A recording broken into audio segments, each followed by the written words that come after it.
Hello students, O2 IAS academy में आपका स्वागत है। मेरा नाम है ज्योति कौशल और हम कवर कर रहे हैं साइंस एंड टेक के जुलाई से लेकर नवंबर तक के करंट अफेयर्स।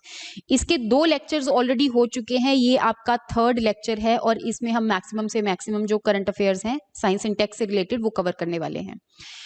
जो ये लेक्चर्स हो रहे हैं आपके एचपी की जो एनटी की सारथी सीरीज चल रही है उसी के कंटिन्यूटी में ये लेक्चर्स हो रहे हैं। जिसने भी जो सारथी सीरीज के बाकी के लेक्चर्स हैं वो नहीं देखे हैं तो आप जाकर देख सकते हैं, वहां पे हमने बहुत सारे सब्जेक्ट्स कवर कर लिए हैं। तो शुरू करते हैं हम अपनी वीडियो से। तो जिसने भी O2 IAS अकेडमी की ऐप को अभी तक डाउनलोड नहीं किया है वो डाउनलोड कर सकते हैं, क्योंकि इस लेक्चर की जो पीडीएफ्स हैं आपको वहां ऐप पर ही मिलेंगी। तो शुरू करते हैं हम अपनी फर्स्ट न्यूज से। तो शुरू करते हैं हम अपनी फर्स्ट न्यूज से। जो आपकी फर्स्ट न्यूज है, हमारी जो इंडियन स्पेस रिसर्च ऑर्गेनाइजेशन है उन्होंने अर्थ ऑब्जर्वेशन सैटेलाइट 3 को लॉन्च करना था, लेकिन लॉन्च करने से पहले ही जिस रॉकेट से इसको लॉन्च करना था, दैट इज GSLV, जिस रॉकेट से इसको लॉन्च करना था तो वो थोड़ी देर पहले ही वो खराब हो गया। तो इसीलिए ये जो अर्थ ऑब्जर्वेशन सैटेलाइट नंबर 3 है वो लॉन्च नहीं हो पाई।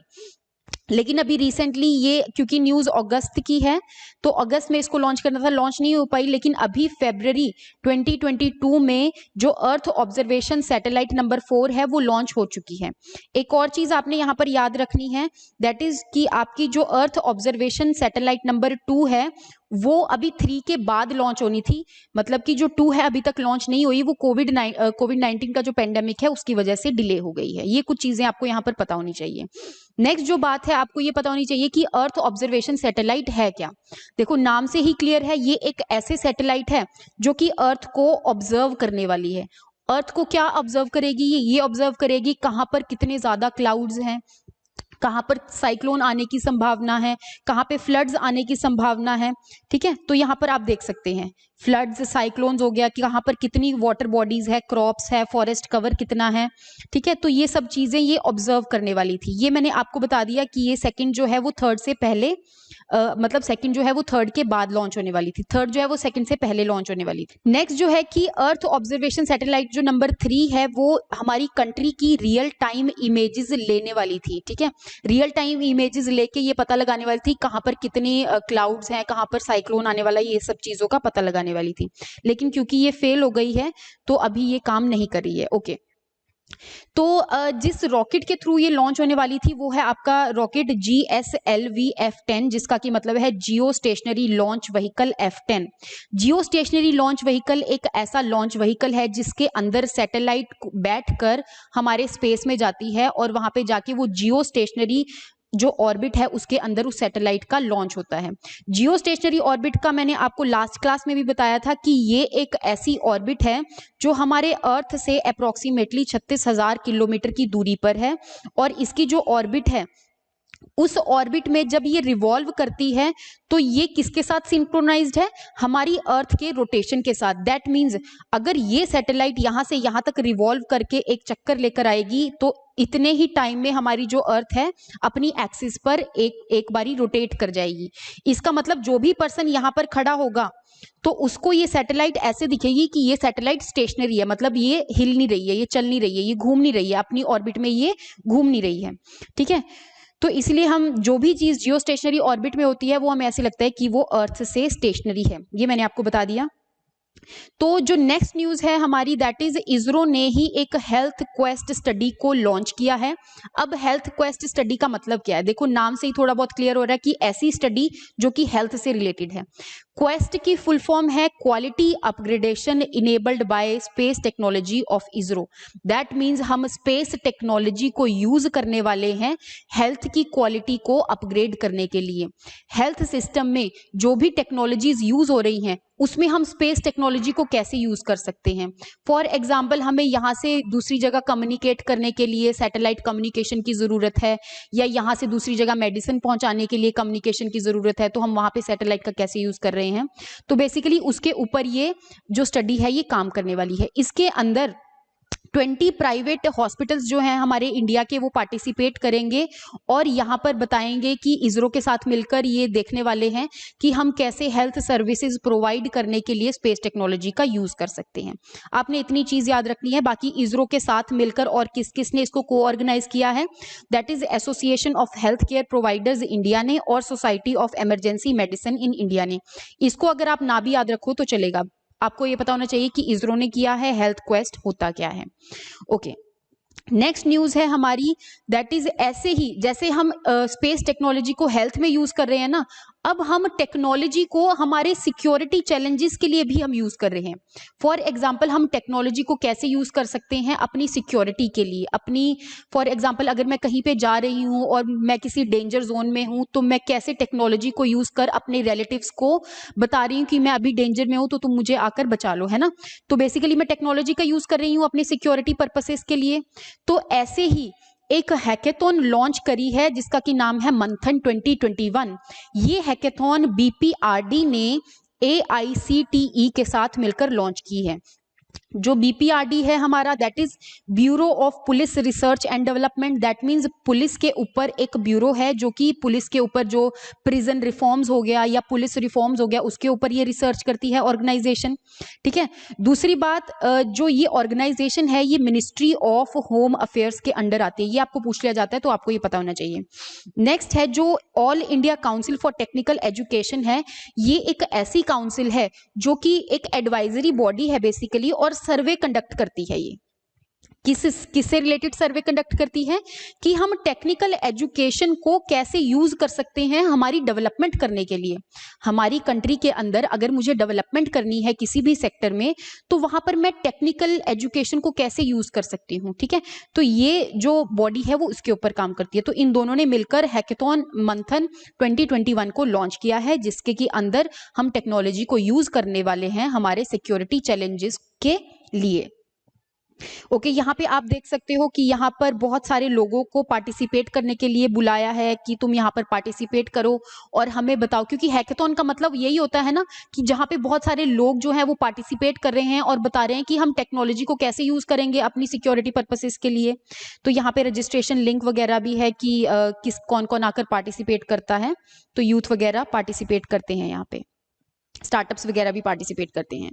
जो नेक्स्ट न्यूज है हमारी, that is about space tourism. जो कंपनीज हैं जैसे कि जेफ बेजोस की एक स्पेस टूरिज्म कंपनी कौन सी है, ब्लू ओरिजिन, ठीक है। ये मैंने आपको लास्ट क्लास में बताया था कि जो स्पेस टूरिज्म है उसकी अलग अलग कंपनीज है, जैसे प्राइवेटियर स्पेस हो गया हमारा जो एप्पल के को फाउंडर ने लॉन्च की है, देन इज जेफ बेजोस ने ब्लू ओरिजिन लॉन्च की है, रिचर्ड ब्रांसन हो गए जिन्होंने वर्जिन गैलेक्टिक लॉन्च की है, देन इज हमारे एलन मस्क हो गए जिन्होंने स्पेस एक्स को लॉन्च किया है।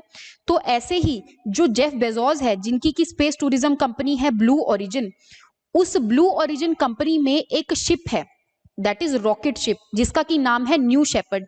ये एक ऐसी शिप है जो टूरिज्म पर्पसेस के लिए यूज हो रही है। कौन से टूरिज्म के लिए, स्पेस टूरिज्म के लिए। मतलब ये अर्थ से लोगों को स्पेस में लेकर जाएगी और वहां पे उनको स्पेस का मतलब अर्थ का चक्कर लगवाएगी, वहां पे एज ए टूरिस्ट वो स्पेस में विजिट कर सकते हैं।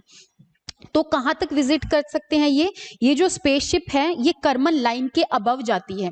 जो कर्मन लाइन है हमारी, ये एक ऐसी लाइन है जो हमारे अर्थ के एटमॉस्फेयर को स्पेस से डिफरेंशिएट करती है। दैट मीन्स हमारी जो अर्थ है उसके आसपास एटमॉस्फेयर है ना, अब एटमॉस्फेयर के बाद ही स्पेस शुरू हो रहा है। तो ऐसी कौन सी लाइन है जहां से हम कंसीडर करते हैं कि इस लाइन के बाद स्पेस शुरू हो रही है। तो ये कर्मन लाइन एक ऐसी लाइन होती है। यहाँ पे आप देख सकते हो जो कर्मन लाइन है वो बेसिकली अर्थ के सरफेस से 100 किलोमीटर दूर है, ठीक है। तो इसके बाद हमारा जो स्पेस है वो शुरू हो जाता है। ओके, अगर मैं न्यू शेपर्ड की बात करूं तो न्यू शेपर्ड मैंने बताया ये एक रॉकेट शिप है जिसके अंदर 4 लोग अभी बैठ के गए, है ना। इसके अलग अलग मिशन होते हैं, जैसे न्यू शेपर्ड 1 हो गया, 2 हो गया, अलग अलग होते हैं। तो अभी जो जेफ बेजोस जी हैं वो खुद इसके अंदर बैठकर गए और इनके साथ 3 और लोग थे। एक तो जेफ बेजोस के ब्रदर जो है वो थे, एक वैली फंक थे जो इसमें अभी तक की ओल्डेस्ट पर्सन है जो कि स्पेस टूरिज्म के लिए विजिट करने गई है। देन इज ओलिवर डेमन है जो कि अभी तक का यंगेस्ट स्टूडेंट है जो स्पेस टूरिज्म के लिए गया है। तो this is Oliver Daemen and this is Wally Funk और ये जेफ बेजोस हो गए हमारे, एंड दिस इज उनके ब्रदर। ओके, तो जो न्यू शेपर्ड है वो वर्टिकली टेक ऑफ करता है, जहां से भी उसने टेक ऑफ करना है वर्टिकली टेक ऑफ करेगा और वर्टिकली ही वो लैंड करेगा। ठीक है, तो ये चीज याद रखनी है। और जो न्यू शेपर्ड है वो किसके नाम पर रखा गया? एलन शेपर्ड के नाम पर रखा गया, जो कि फर्स्ट अमेरिकन थे स्पेस में जाने के लिए।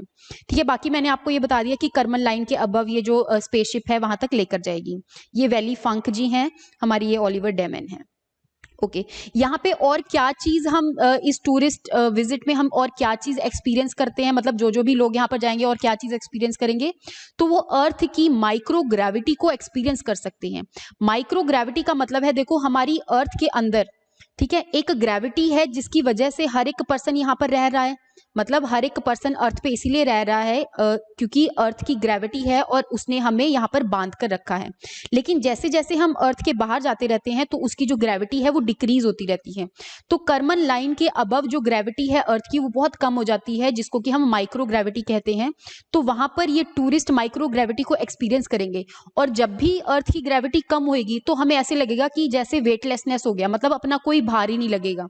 क्योंकि हम भारी क्यों है अभी? क्योंकि हमारी जो अर्थ की जो ग्रेविटी है उन्होंने हमें इस धरती पर बांध कर रखा हुआ है।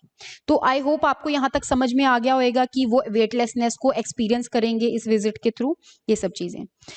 ऐसे ही जो रिचर्ड ब्रांसन है, उनकी वर्जिन गैलेक्टिक है, जो कि उनकी जो शिप है जिसके अंदर लोग बैठकर जा रहे हैं वो है VSS यूनिटी। तो ये भी आपको पता होना चाहिए कि VSS यूनिटी क्या है। उसके अंदर रिसेंटली सिरीशा बांदला जी गई थी। ये इंडियन ओरिजिन की वुमेन है जो अभी अमेरिकन है बेसिकली।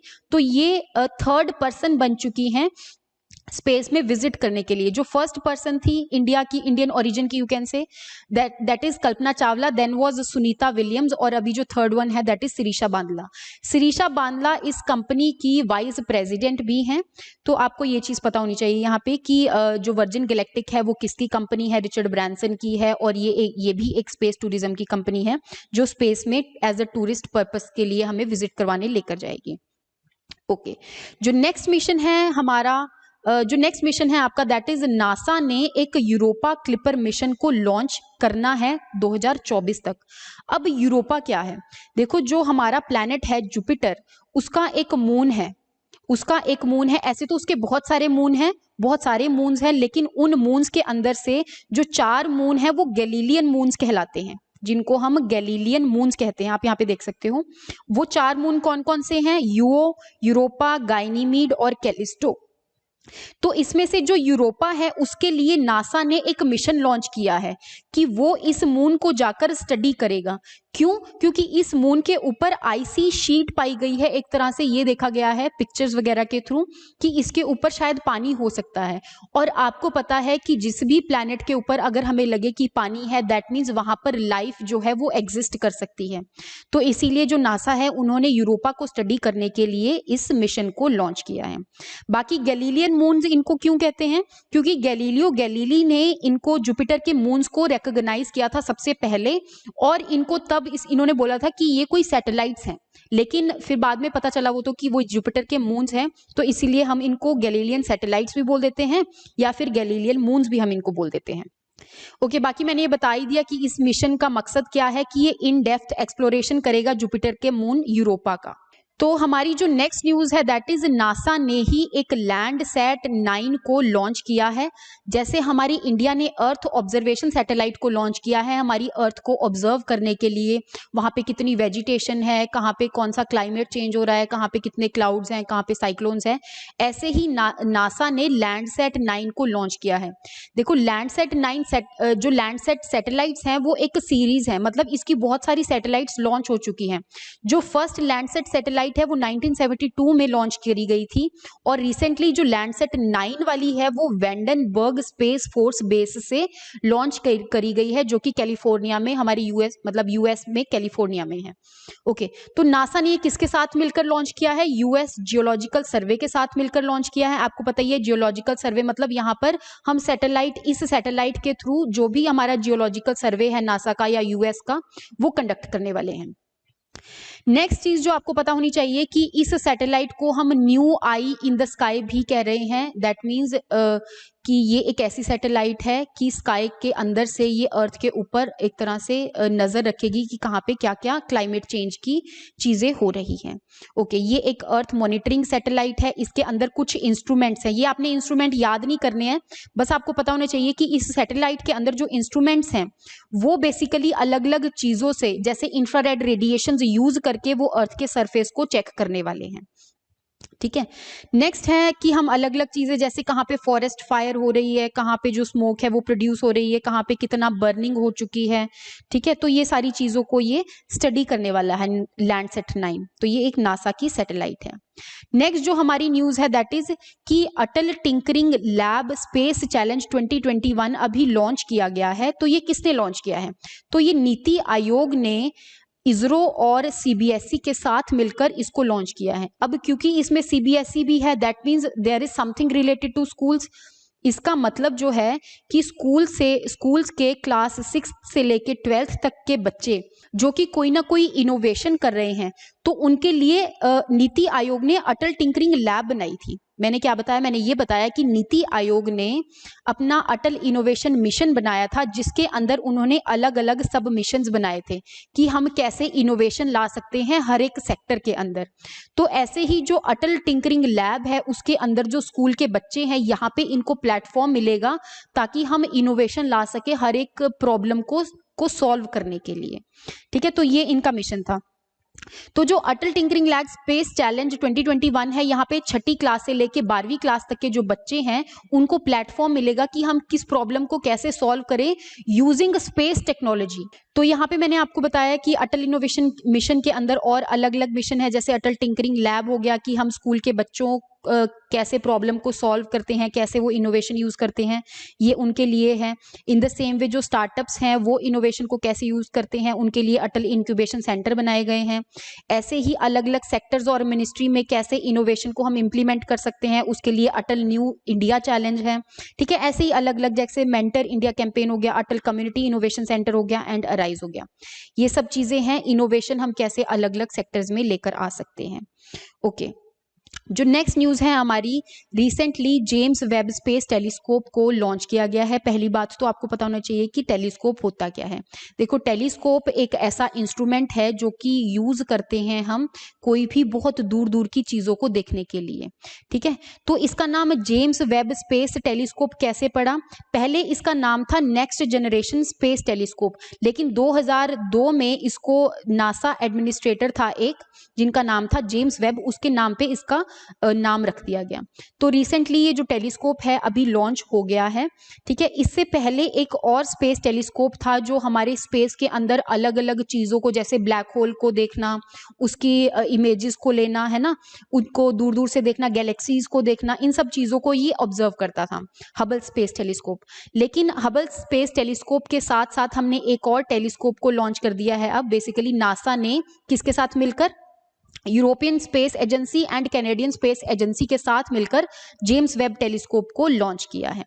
ये जो टेलीस्कोप है ये दूर की चीजें देखने के लिए कौन सी रेडिएशन यूज करेगा? इंफ्रारेड रेडिएशंस को यूज करेगा। आपको पता होगा कि जैसे किसी भी चीज के ऊपर जब लाइट पड़ती है, विजिबल लाइट जब पड़ती है तो हम उस चीज को देख सकते हैं। ऐसे ही इलेक्ट्रोमैग्नेटिक स्पेक्ट्रम के अंदर अलग अलग रेडिएशंस होती हैं जिनको हम यूज करके अलग अलग चीजों को ऑब्जर्व कर सकते हैं। तो जो हमारी नेक्स्ट न्यूज है दैट इज अबाउट कि जो हमारा भारत नेट प्रोजेक्ट था। पहली बात तो भारत नेट प्रोजेक्ट होता क्या है ये मैं आपको थोड़ी देर बाद समझाती हूँ। तो रिसेंटली हुआ क्या, तमिलनाडु की एक कंपनी है जिसका की नाम है तमिलनाडु फाइबर नेट कॉर्प। ठीक है, इसने भारत नेट को इम्प्लीमेंट करने के लिए एक एग्रीमेंट साइन किया है। तो भारत नेट जो है वो है क्या?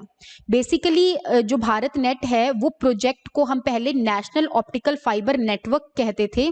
2011 में ये लॉन्च किया गया था, लेकिन 2015 में इसका नाम रख दिया गया भारत नेट। भारत नेट में होगा क्या कि हम हर एक रूरल एरिया तक, जितने भी विलेजेस हैं वहां पर अगर मुझे इंटरनेट लेकर जाना है तो मुझे कोई ना कोई फाइबर्स वगैरह बिछानी पड़ेंगी अंडरग्राउंड। तो इसके ऊपर जो भारत नेट है वो काम करेगा। इस भारत नेट को इंप्लीमेंट कर कौन रहा है? भारत ब्रॉडबैंड नेटवर्क लिमिटेड इसको इंप्लीमेंट कर रहा है। ठीक है। बाकी ये जो भारत नेट है वो स्टेट और जो हमारी सेंटर है उन दोनों के कॉरपोरेशन के द्वारा इसको इम्प्लीमेंट किया जा रहा है। इसके अंदर हम इंटरनेट कनेक्टिविटी प्रोवाइड करेंगे हर एक रूरल एरियाज तक, ताकि जो रूरल एरियाज के अंदर बच्चे हैं या जितने भी लोग हैं वो अलग अलग सर्विसेज के लिए इंटरनेट को यूज कर सके। फॉर एग्जाम्पल बैंकिंग पर्पसेस के लिए आजकल इंटरनेट यूज हो रहा है। बाकी ऑनलाइन एजुकेशन के लिए अगर रूरल एरियाज में जो बच्चों ने ऑनलाइन क्लास लगानी है तो वहाँ पे नेट कनेक्टिविटी होना बहुत जरूरी है। तो इसमें होता क्या है, भारत नेट प्रोजेक्ट में जो अंडरग्राउंड ऑप्टिकल फाइबर्स है ना उनको बिछा दिया जाता है। ऑप्टिकल फाइबर्स का क्या मकसद होता है, फॉर एग्जांपल अगर कोई रेडिएशन आ रही है तो उस रेडिएशन की टोटल इंटरनल रिफ्लेक्शन होती है। टोटल इंटरनल रिफ्लेक्शन का मतलब ये है कि जब इस फाइबर के दौरान ये रेडिएशन पास होगी तो वो सारी की सारी रेडिएशन रिफ्लेक्ट हो जाएगी, जिसकी वजह से इस रेडिएशन के लॉस होने के चांसेस बहुत मिनिमाइज हो जाएंगे और ये बहुत दूर तक पहुंच पाएगी। जब ये दूर तक पहुंच पाएगी तो वहां तक फिर नेट कनेक्टिविटी पहुंच जाएगी, है ना। तो इसके ऊपर ये बेस्ड है। बाकी इस भारत नेट प्रोजेक्ट का जो लार्जर विजन है कि हम हर एक तक इंटरनेट कनेक्टिविटी पहुंचा सके, ठीक है, इस बैंड विड्थ पर पहुंचा सकें। देन इज कि हम ऑप्टिकल फाइबर्स जो बिछा रहे हैं वो सेंटर और स्टेट के कोलैबोरेटिव प्रोजेक्ट है, और इसमें जो पैसा आ रहा है ऑप्टिकल फाइबर्स को बिछाने के लिए वो आ रहा है यूनिवर्सल सर्विस ऑब्लिगेशन फंड। ये मैंने आपके एमसीक्यूज में भी कवर किया था कि यूनिवर्सल सर्विस ऑब्लिगेशन फंड होता क्या है। ये एक ऐसा फंड है जिसके अंदर बहुत सारे पैसे हैं। अब ये पैसे आए कहाँ से, ये पैसे जो भी हमारे टेलीकॉम कंपनीज हैं जैसे कि जियो हो गया, है ना, अलग अलग कंपनीज, एयरटेल हो गया, वोडाफोन हो गया, तो इन कंपनीज के ऊपर टेलीकम्युनिकेशन के कुछ सर्विस चार्जेस लगते हैं। वो सर्विस चार्जेस उनको इस फंड के अंदर डिपॉजिट करने पड़ते हैं। और ये फंड हमने इसलिए बनाया ताकि हम डिजिटल इंडिया को प्रमोट कर सकें। डिजिटल इंडिया कैसे प्रमोट होगा, जब सबके पास इंटरनेट की सर्विसेज पहुंचेगी तभी डिजिटल इंडिया आगे बढ़ेगा, ठीक है। तो इस फंड से यहाँ पर भारत नेट के लिए पैसे यूज होते हैं। ओके, जो हमारी नेक्स्ट न्यूज है दैट इज कि अभी 2 मिलियन टन का जो शुगर है वो हमने इथेनॉल बनाने के लिए डाइवर्ट कर दिया है, ठीक है। ऐसे तो जो शुगर है वो शुगर केन है बेसिकली, वो अलग अलग पर्पसेस के लिए यूज होता है, लेकिन यहाँ पे हमने इथेनॉल बनाने के लिए 2 मिलियन टन जो है शुगर को डाइवर्ट कर दिया है। अब इथेनॉल क्या होता है और वो शुगर से कैसे बनता है। फॉर एग्जाम्पल जितने भी हमारे कार्बोहाइड्रेट के सोर्स हैं, ठीक है, जैसे कि स्टार्च हो गया, ठीक है, जैसे हमारा शुगर केन हो गया, ठीक है, और भी जिस भी प्रोडक्ट के अंदर, जिस भी खाने की चीज के अंदर कार्बोहाइड्रेट्स हैं वहां से हम इथेनॉल को बना सकते हैं। इथेनॉल बनता कैसे है, फर्मेंटेशन की प्रोसेस से। फर्मेंटेशन का मतलब ये होता है कि इस स्टार्च के ऊपर कोई ना कोई माइक्रो ऑर्गेनिज्म काम करेंगे without the use of oxygen, मतलब बिना ऑक्सीजन यूज करे इस कार्बोहाइड्रेट सोर्स को डिग्रेड करके ये इथेनॉल में कन्वर्ट कर देंगे। और आपको पता है कि जो लिक्वर इंडस्ट्री है उसके अंदर बेसिकली इथेनॉल ही तो होती है, जो हमारी अल्कोहल होती है वो इथेनॉल ही तो होती है। तो अब हम इस इथेनॉल को अगर पेट्रोल के अंदर डाल दें, अगर हम इस इथेनॉल को पेट्रोल के अंदर डाल दें तो इस प्रोसेस को तो सबसे पहली बात कहते हैं इथेनॉल ब्लेंडिंग। इथेनॉल ब्लेंडिंग का मतलब ये होता है कि मैंने इथेनॉल को पेट्रोल के अंदर डाल दिया। अब मैंने इसको पेट्रोल के अंदर क्यों डाला, क्योंकि मुझे पता है कि जब भी पेट्रोल जो है किसी व्हीकल में यूज होता है तो वो जलता है, उसकी वजह से व्हीकल जो है वो मूव करते हैं, है ना, कंबशन होती है पेट्रोल की बेसिकली, ठीक है। कंबशन का मतलब है burning of something using oxygen, है ना। तो पेट्रोल की जब कंबशन होगी ऑक्सीजन यूज करके तो हो सकता है कुछ साइड के ऑक्साइड्स भी प्रोड्यूस हो जिसकी वजह से इन्वायरमेंटल पोल्यूशन हो, ठीक है। अब इस पोल्यूशन को कंट्रोल करने के लिए हम इस पेट्रोल के अंदर इथेनॉल को ब्लेंड कर देते हैं, मतलब इसके अंदर इथेनॉल की कुछ क्वांटिटी को हम मिक्स कर देते हैं, क्योंकि मुझे पता है कि इथेनॉल एक ऑक्सीडाइजिंग एजेंट की तरह काम करता है, ठीक है। ऑक्सीडाइजिंग एजेंट की तरह काम करता है। ऑक्सीडाइजिंग एजेंट का मतलब होता है कि ये क्या करता है, किसी चीज को अगर इसने जलाना हो तो वो ऑक्सीजन यूज करके उसको अच्छी तरह से जला सकता है, जिसकी वजह से जो साइड वाले ऑक्साइड्स है वो नहीं प्रोड्यूस होंगे और इन्वायरमेंटल पोल्यूशन नहीं होगा, ठीक है। जो आपका इथेनॉल है वो CH3CH2OH ये इसका फॉर्मूला है, और ये जितनी भी हमारी लिकर इंडस्ट्रीज हैं उसमें ये यूज होता है। जो नेक्स्ट न्यूज है हमारी कि रिसेंटली एक कोविड-19 के अगेंस्ट एक और वैक्सीन आई थी जिसका की नाम है ज़ायकोव-डी वैक्सीन। तो कोविड-19 के अगेंस्ट और भी बहुत सारी वैक्सीन आ चुकी हैं, दैट इज कोविशील्ड हो गया, कोवैक्सीन हो गया, स्पुतनिक 5 हो गया, मॉडर्ना हो गया, जो कि इंडिया ने यूज करने के लिए अप्रूव किया कि हमारे इंडिया में ये वैक्सीन यूज हो सकती हैं। ऐसे ही ज़ायकोव-डी को भी अप्रूव कर दिया है। तो ये जो वैक्सीन है ये बनाई किसने? अहमदाबाद में एक जाइडस कैडिला ग्रुप है, उन्होंने ये वैक्सीन बनाई है। और ये जो वैक्सीन है ये एक प्लाज्मिड डीएनए वैक्सीन है। देखो आपकी जो वैक्सीन होती है ना वो अलग अलग टाइप्स की हो सकती है, जैसे डीएनए वैक्सीन हो गया, देन इज आरएनए वैक्सीन हो गया, देन इज प्रोटीन वैक्सीन हो गया, तो अलग अलग टाइप की हो सकती है। अगर मैं वैक्सीन के अंदर डायरेक्टली डीएनए डाल दूं और उस वैक्सीन को किसी पर्सन के अंदर डाल दूं तो वो होगी डीएनए वैक्सीन, ठीक है। इन द सेम वे अगर मैं आरएनए डाल दूं डायरेक्टली किसी वैक्सीन के वे में तो वो आरएनए वैक्सीन हो गया, अगर मैं डायरेक्टली प्रोटीन्स डाल दूं तो वो प्रोटीन वैक्सीन हो गया।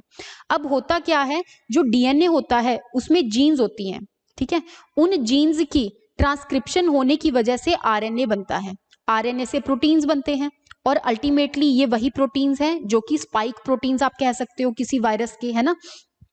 तो अगर मैंने किसी वैक्सीन में डीएनए दिया तो उससे पहले आरएनए बनेगा और फिर प्रोटीन बनेगा, और ये प्रोटीन जब हमारी बॉडी में एक्सपोज होंगे तो उन प्रोटीन को हमारी जो इम्यून सिस्टम है वो रिकॉग्नाइज करके उसके against immune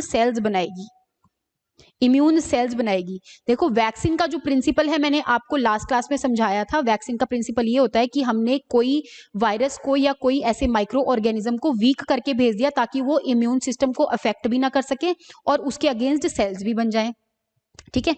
in the same way अगर मैं आरएनए वैक्सीन दूंगी तो आरएनए से पहले प्रोटीन बनेगा और फिर वो प्रोटीन एक्सपोज होंगे और उसके अगेंस्ट इम्यून सेल्स बनेगी। ऐसे ही मैं डायरेक्टली प्रोटीन्स भी दे सकती हूँ, जैसे आपकी जो प्लाज्मा थेरेपी है ना, प्लाज्मा थेरेपी के अंदर बने बनाए प्रोटीन्स ही तो दे रहे थे हम बॉडी को, किसी भी मतलब किसी भी पर्सन को, ठीक है। तो बने बनाए प्रोटीन्स दे रहे थे, इसीलिए हम कह रहे थे कि प्रोटीन बनाने में अगर ज्यादा देर लग जाए तो इसीलिए उनको प्लाज्मा थेरेपी दे दो, मतलब बने बनाए प्रोटीन्स दे दो। तो ये मैंने आपको समझा दिया, ये एक डीएनए वैक्सीन है और ये एक नीडल फ्री सिस्टम वैक्सीन है। मतलब यहाँ पे हम मतलब वैक्सीन देने के लिए नीडल्स का यूज करते हैं, इंजेक्शंस का यूज करते हैं।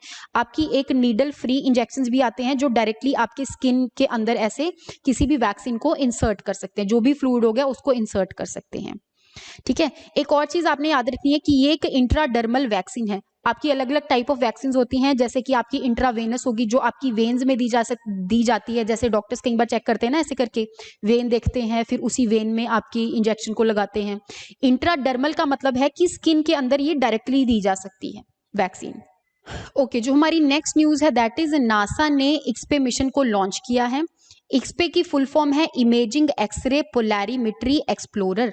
दैट मीन्स ये जो मिशन है वो एक्सरे रेडिएशन को यूज करेगा किसी चीज को इमेज करने के लिए, और दूसरी बात ये एक पोलैरीमीटर एक्सप्लोरर है। पोलैरीमीटर का मतलब ये होता है कि अगर एक जो ऑब्जेक्ट है अगर उसके थ्रू कोई लाइट आ रही है, अगर उस लाइट की ये पोलराइजेशन कर दे तो उसको हम पोलैरीमीटर कहते हैं। अब पोलराइजेशन का मतलब क्या है? पोलराइजेशन का मतलब ये है कि जो लाइट है वो अलग अलग एंगल्स पे आ रही है, मान लो, ठीक है। ये इसके 90 डिग्री एंगल मैंने बनाया, तो यहाँ पर जो ऑब्जेक्ट है वो सिर्फ इस वाली रेडिएशन को ही, जो ये वाली रेडिएशन है इसी को ही पास होने दे रहा है। तो यहाँ से जो रेडिएशन निकलेगी वो ये निकलेंगी, ठीक है। जो ये वाली रेडिएशन है वो इस तरफ से नहीं निकलेंगी।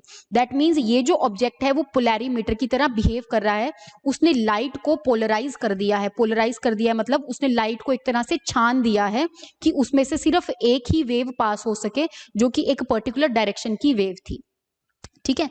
तो ये होता है आपकी पोलैरीमीटर। तो नासा ने ये जो मिशन लॉन्च किया है ये इटालियन स्पेस एजेंसी के साथ मिलकर लॉन्च किया है। ये अलग अलग ऑब्जेक्ट्स को स्टडी करेगा कि कौन पोलैरीमीटर की तरह बिहेव कर रहा है स्पेस के अंदर, ठीक है। बाकी ये 2 साल लंबा मिशन है और ये जो मिशन है वो अर्थ के सरफेस से 600 किलोमीटर अबव लॉन्च किया गया है और इक्वेटर के आसपास वाली जो ऑर्बिट है उसके अंदर लॉन्च किया गया है। ये 40 से ज्यादा सेलेस्टियल ऑब्जेक्ट्स को स्टडी करने वाला है और ये बाकी के जो टेलीस्कोप है जैसे कि चंद्रा एक्सरे हो गया, ऑब्जर्वेटरी, इन सब चीजों को ये कॉम्प्लीमेंट करेगा। मतलब ऐसे हमने और भी बहुत सारे ऑब्जर्वेशन इंस्ट्रूमेंट्स छोड़े हुए हैं जो एक्सरे को यूज कर कर बाकी के ऑब्जेक्ट्स को क्या करते हैं, स्टडी करते हैं। नेक्स्ट न्यूज है हमारी सुपरसोनिक मिसाइल असिस्टेड टर्पीडो सिस्टम। देखो सबसे पहली बात, एक टर्पीडो होता क्या है? जो भी पानी के अंडर शिप होती है उसके अंदर एक सिस्टम होता है, एक टर्पीडो होता है, ठीक है। जो टॉर्पीडो होता है, अगर मैंने किसी भी एनिमी की शिप को यहाँ पर अटैक करना है तो मैं यहाँ से डायरेक्टली टॉर्पीडोज को लॉन्च करती हूँ। अब इस टॉर्पीडो की कुछ लिमिटेशन होती है कि ये सिर्फ कुछ डिस्टेंस तक ही, कि कुछ ही दूरी तक ये जा सकते हैं, लेकिन अगर मैं इसकी स्पीड को इंक्रीज कर दूं तो दैट मींस ये एनिमी को बहुत दूर तक भी जा सकते हैं और एनिमी को जाके डिस्ट्रॉय कर सकते हैं। तो इसी को ही डेवलप किया है डीआरडीओ ने। डीआरडीओ ने एक ऐसा टर्पीडो सिस्टम लॉन्च किया जिसमें वो सुपरसोनिक वेव्स को यूज करेगा। आपको पता होगा कि जो साउंड वेव्स हैं उसकी स्पीड से ज्यादा स्पीड वाली जो वेव्स हैं, जो कि है सुपरसोनिक स्पीड, हम किसी चीज के लिए यूज करते हैं किसी चीज को बहुत दूर तक ले जाने के लिए। तो उन्होंने सुपरसोनिक वेव्स का यूज किया है ताकि जो टर्पीडो है वो बहुत दूर तक जा सके, ठीक है। तो ये हमारी इंडियन नेवी के लिए डीआरडीओ ने ये सिस्टम को लॉन्च किया है। तो यहाँ पे आप देख सकते हैं कि जो स्मार्ट सिस्टम है, इसको हम स्मार्ट सिस्टम भी कह रहे हैं क्योंकि supersonic missile assisted torpedo system हो गया ये एक बेसिकली, है ना। तो ये एक next generation long range missile based stand off torpedo delivery system है। मतलब हम टॉर्पीडोज को डिलीवर करेंगे और बहुत दूर तक, लॉन्ग रेंज तक इसको हम डिलीवर करने वाले हैं, ठीक है। ये वाली जो न्यूज है मैंने आपके एक बार एमसीक्यूज में भी मैंने आपको कवर की हुई है बहुत ज्यादा डिटेल में। अगर आपको नहीं समझ में आ रहा तो आप वहां पे जाके वो देख सकते हो। बाकी ये एक कैनिस्टर बेस्ड मिसाइल है, मतलब एक कैनिस्टर के अंदर हमने टॉर्पीडो को डाला हुआ है और यहाँ से मैं सुपरसोनिक वेव्स को यूज करके इस टॉर्पीडो को लॉन्च करूंगी ताकि ये बहुत ज्यादा दूरी तक पहुंच सके। तो that is all for today. I hope आपको ये सब चीजें समझ में आई होंगी। हमने मोस्ट ऑफ दी, आपके not most of the, you can से ऑल ऑफ दी, हमारे जो साइंस एंड टेक के करंट अफेयर्स हैं जुलाई से लेके नवंबर तक के, वो हमने ऑलमोस्ट कवर कर लिए हैं। तो नेक्स्ट जो हमारे करंट अफेयर्स होंगे वो हम किसी और टॉपिक पर लेके आएंगे, वो आपको नेक्स्ट लेक्चर में पता चल जाएगा। तो थैंक यू सो मच। आपको करना क्या है, आपको इन लेक्चर्स को देख के सिर्फ देखना ही नहीं है, अगर देखा है तो उसको रिवाइज भी करना है। या तो देखो ही मत, या फिर अगर देखो तो उसको रिवाइज भी करो, ठीक है। अगर आपने थोड़ा बहुत अपना प्रेशियस टाइम यहाँ पर दिया है तो उसको रिवाइज करना बहुत ज्यादा जरूरी है। तो that is all for today. Thank you so much. हमारे यहाँ पे साइंस एंड टेक के जो करंट अफेयर्स हैं वो फिनिश हो जाते हैं। Thank you so much. Bye bye, take care.